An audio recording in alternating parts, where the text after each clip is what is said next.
স্বাস্থ্য কেন্দ্রের নির্জন রুমে নারীসহ হাতে নাতে ধরা খেলেন সরকারি কর্মকর্তা।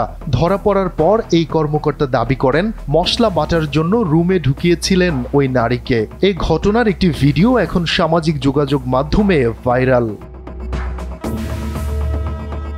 প্রত্যক্ষদর্শীরা জানান, ঘটনার দিন বিকেলে হঠাৎই অভিযুক্ত হেলাল উদ্দিনের রুমে প্রবেশ করেন 22 বছর বয়সী এক তরুণী। বিষয়টি আশপাশের কয়েকজনের নজরে আসে। এরপর ওই রুমে দীর্ঘ সময় কাটান তারা। বিষয়টি নিয়ে সন্দেহ তৈরি হলে স্থানীয় কয়েকজন দরজা ঠেলে ভেতরে প্রবেশ করেন। এ সময় আপত্তিকর অবস্থায় ছিলেন তারা।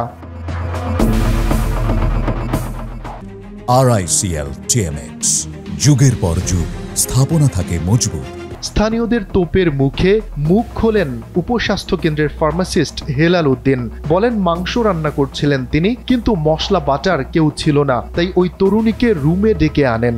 ঘটনা জানাজানি হওয়ার পর তিনি ওই তরুণীকে বিয়ে করতে রাজি হন বলে জানা গেছে।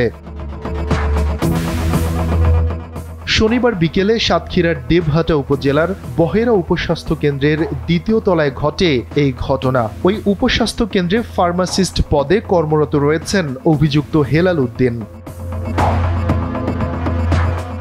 দেবহাটা উপজেলা স্বাস্থ্য ও পরিবার পরিকল্পনা কর্মকর্তা ডাক্তার মোহাম্মদ সাইফুল ইসলাম গণমাধ্যমকে বলেন, ঘটনা জানার পর উপজেলা নির্বাহী কর্মকর্তা ও থানাকে অবহিত করা হয়েছে। অভিযুক্তের বিরুদ্ধে বিভাগীয় ব্যবস্থা নেয়ার নির্দেশনা দেওয়া হয়।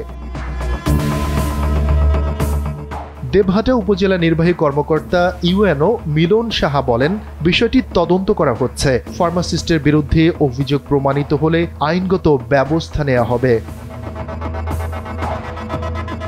শফিকুল ইসলাম শান্ত, NPB।